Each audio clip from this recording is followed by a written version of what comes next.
Hello everyone, welcome in my channel New Study Premium. This is Sakshi. So we are going to start again a new topic of class 9. Chapter is force and laws of motion and that is very important chapter in physics. So previous lecture तक हम लोगों ने Newton second law तक complete कर लिया था force की SI unit और सीरियस यूनिट भी देखी थी और रिलेशन देखा था न्यूटन और डाइन के बीच में। तो आज हम इस वीडियो में क्या देखेंगे, Newton's third law of motion जो हमारा लास्ट लॉ है। तो आइए इसे स्टार्ट करते हैं। Newton's third law of motion statement is here to every action there is an equal and opposite reaction. बहुत ईजी है। मैं सिंपली अगर इसका हिंदी बोलूँ ना तो सिंपल यही होगा कि हर क्रिया में, एक्शन मतलब क्रिया यहाँ पर बोला जा रहा है, ठीक है। हर क्रिया में एक समान और एक विपरीत प्रतिक्रिया होती है। प्रतिक्रिया यहाँ पर किसको बोला जा रहा है? रिएक्शन को।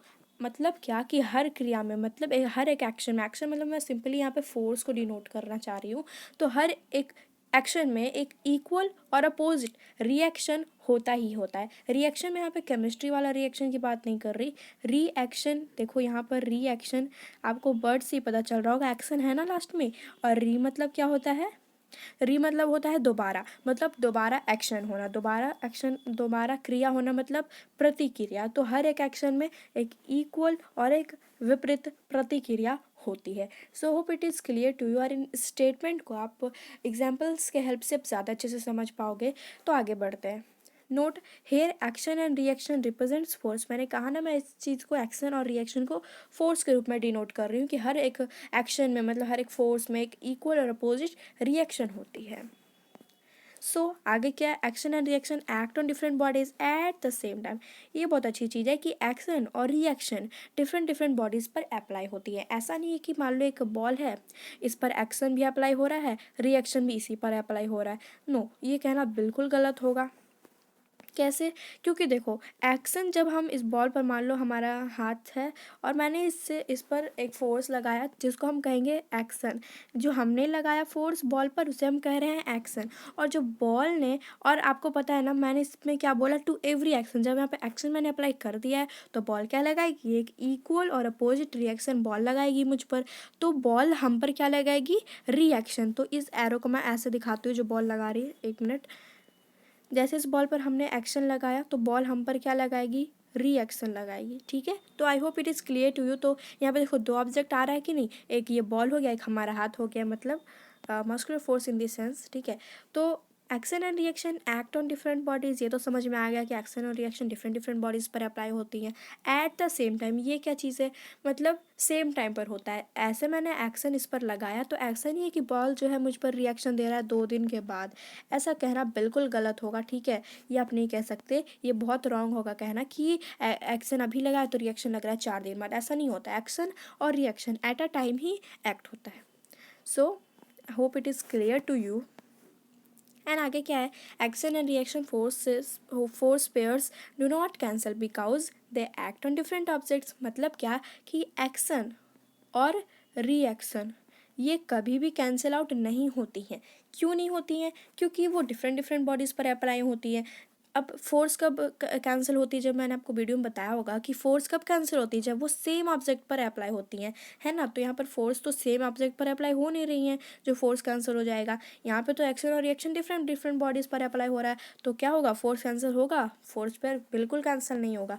सो यहाँ पे समझ में आया होगा कि एक्शन और रिएक्शन फोर्स पेयर जो है ना, फोर्स, क्योंकि यहाँ पर लिखा है रिप्रेजेंट फोर्स, तो ये जो फोर्स पेयर है ना, ये दोनों, ये कभी भी कैंसिल नहीं होगा। क्यों? क्योंकि ये डिफरेंट ऑब्जेक्ट्स पर अप्लाई होता है। और फोर्स कब कैंसिल होता है? Force can cancel only if they act on same object. एक ही ऑब्जेक्ट पर अगर हमने एक्शन रिएक्शन लगा दिया है, मतलब वैसे तो लगता नहीं है, तो उस केस में हम क्या कहेंगे?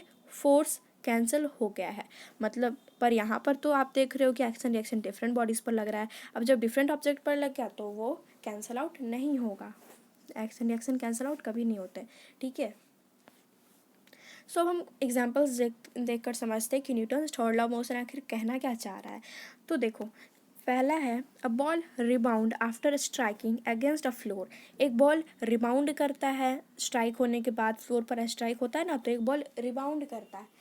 अब आपको पता चल रहा होगा ये रिबाउंड क्या चीज़ है। तो देखो, रिबाउंड सिंपली यही है कि जैसे एक बॉल है, ठीक है, ये बॉल ज़मीन पर आया ओके, ये बॉल मान लो ये फ्लोर है हमारा और बॉल इस पर आकर गिरा, ठीक है। बॉल जब इस पर आकर गिरा तो ये बॉल तो नीचे आकर गिर गया, मतलब स्ट्राइक हो गया फ्लोर पर। तो फ्लोर भी तो एक फोर्स लगाएगी जिसको हम कह रहे हैं रिएक्शन, तो बॉल भी तो ऊपर जाएगा कि नहीं।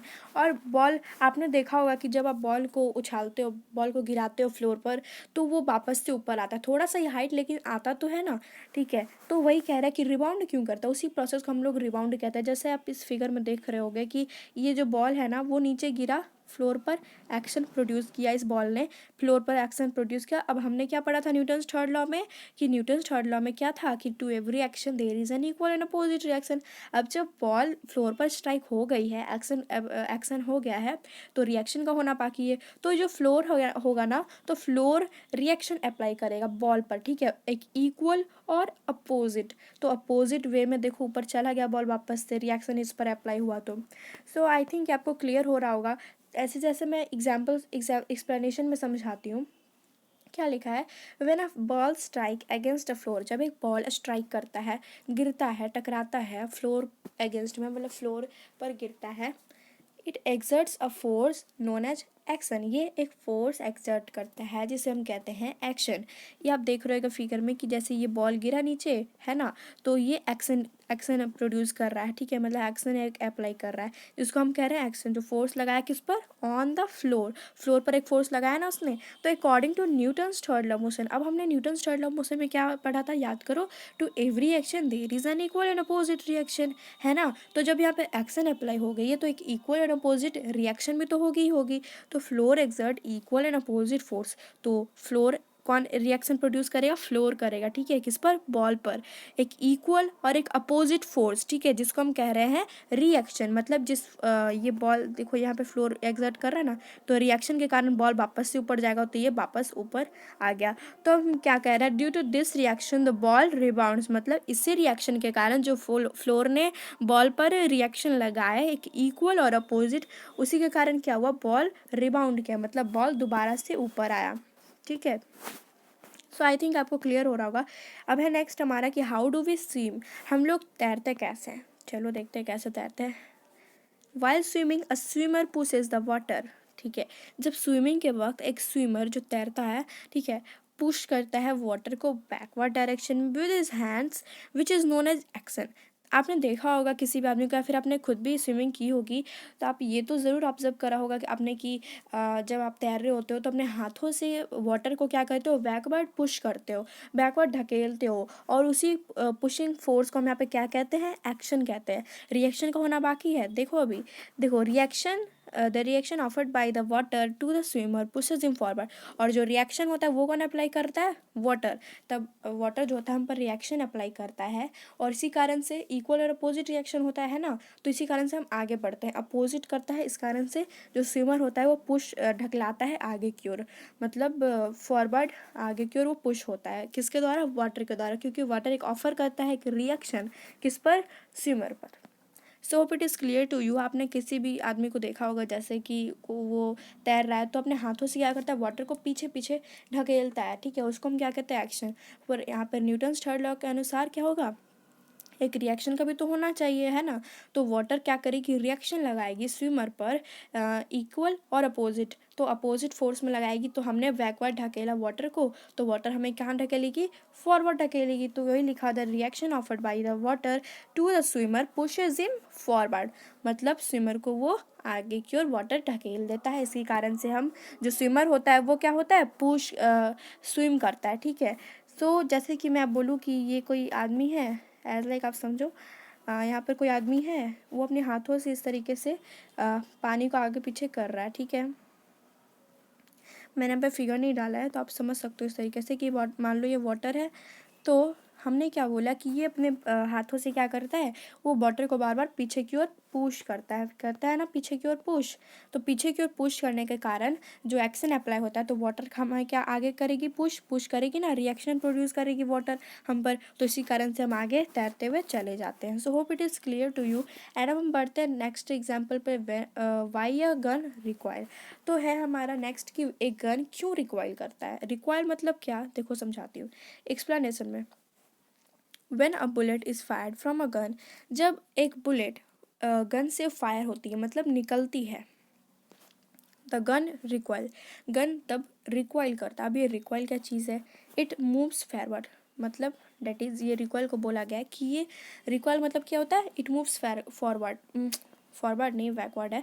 इट का मतलब यहाँ पे गन को कहा जा रहा है कि गन जो होता है ना वो पीछे की ओर मूव होता है, उसी को हम कह रहे हैं रिकॉइल। आगे क्या है? When a bullet is fired from a gun, एक बुलेट जब फायर होती है, निकलती है गन से, तो force is exerted on the bullet and the bullet accelerate in the forward direction। तो एक फोर्स एग्जर्ट होता है ना बुलेट पर जो गन लगाती है, एंड द बुलेट एक्सेलरेट, और बुलेट क्या होता है? एक्सेलरेट करता है फॉरवर्ड डायरेक्शन में, ठीक है, आगे की ओर निकल जाता है ना गन से। तो फोर्स ऑन द बुलेट, जो फोर्स लगा बुलेट पर बाई गन, ठीक है, उसको हम क्या कहेंगे? एक्शन कहेंगे। अभी तो रिएक्शन का होना बाकी है, एक्शन जब अप्लाई हो गया तो रिएक्शन भी तो होगा ना। तो वही कह रहा है कि according to Newton's third law of motion an equal and opposite force is exerted on the gun. तो एक इक्वल और अपोजिट फोर्स एक्सर्ट होगा किस पर? गन पर। Okay, so the gun accelerates in the back part. तो reaction के कारण ही गन क्या होगी? पीछे की ओर मूव करेगी, गन एक्सेलरेट करेगी बैकवर्ड डायरेक्शन में। ड्यू टू दिस फोर्स, कौन से फोर्स के कारण? रिएक्शन के कारण। जो किसने रिएक्ट करा? बुलेट ने रिएक्शन दिया किसको? गन को। So the force of on the gun, जो गन पर फोर्स अप्लाई हुआ by the bullet is known as reaction. So आपको समझ में आ रहा होगा कि जब एक गन से एक बुलेट फायर होती है तो फोर्स जो होता है ना बुलेट पर वो एक्सर्ट होता है by gun, and bullet accelerate करती है फॉरवर्ड डायरेक्शन में। तो यहाँ पर जो फोर्स लगा ना बुलेट पर गन के द्वारा, उसे हम कह रहे हैं एक्शन। तो न्यूटन थर्ड लॉ के अनुसार to every action there is an equal and opposite reaction. अब जब एक्शन हो गया है तो एक रिएक्शन भी तो होगा ही, तो एक इक्वल और अपोजिट फोर्स अप्लाई होगा गन पर भी। कैसे? वो कौन अप्लाई करेगा? बुलेट अप्लाई करेगा। द गन एक्सेलरेट्स, तो इसी का कारण गन जो होगा ना एक्सेलरेट करेगा बैकवर्ड डायरेक्शन में, क्योंकि बुलेट तो गई फॉरवर्ड डायरेक्शन में और बुलेट क्या अपोजिट डायरेक्शन में भी तो करेगी ना, एक इक्वल और अपोजिट फोर्स देगी उस पर। तो अपोजिट फोर्स देगी तो गन क्या जाएगा? बैकवर्ड जाएगा ड्यू टू दिस फोर्स, ठीक है। तो the force on the gun, जो गन पर फोर्स लगा by the bullet is known and, हम क्या कहेंगे? उसे रिएक्शन कहेंगे। So hope it is clear to. आप इस फिगर में देखकर समझ सकते हो कि जैसे एक ये हमारा गन हुआ, हमने इसको पुश करा, मतलब बुलेट इससे बाहर निकली इस डायरेक्शन में, तो गन ने इस पर क्या लगाया? बुलेट पर क्या लगाया? एक्शन लगाया। देख रहे हो आप, इस डायरेक्शन में एरो भी यहाँ पर दिया हुआ है। तो हाँ देखो, जैसे एक गन है ना, इस पर से एक बुलेट निकली, हमने इस छोड़ा बुलेट को, तो एक्शन हुआ आगे इस डायरेक्शन में, बुलेट पर एक्शन लगा ना, तो बुलेट भी एक रिएक्शन अप्लाई करेगी क्योंकि एक्शन तो हो गया यहाँ पर। अब जब रिएक्शन बुलेट अप्लाई करेगी तो वो क्या होगा? एक इक्वल और अपोजिट होगा, मतलब गन पीछे की ओर, थोड़ा सा पीछे वो गन एक्सेलरेट करेगा, और जो गन पर अप्लाई होगा बुलेट के द्वारा उसे हम क्या कह रहे हैं? रिएक्शन। सो आई थिंक आपको क्लियर होगा। तो आज इस वीडियो के लिए इतना ही, और हम नेक्स्ट वीडियो में मिलेंगे एक न्यू टॉपिक के साथ। So thank you for watching and also to like, comment, share and subscribe to new study premium. Thank you.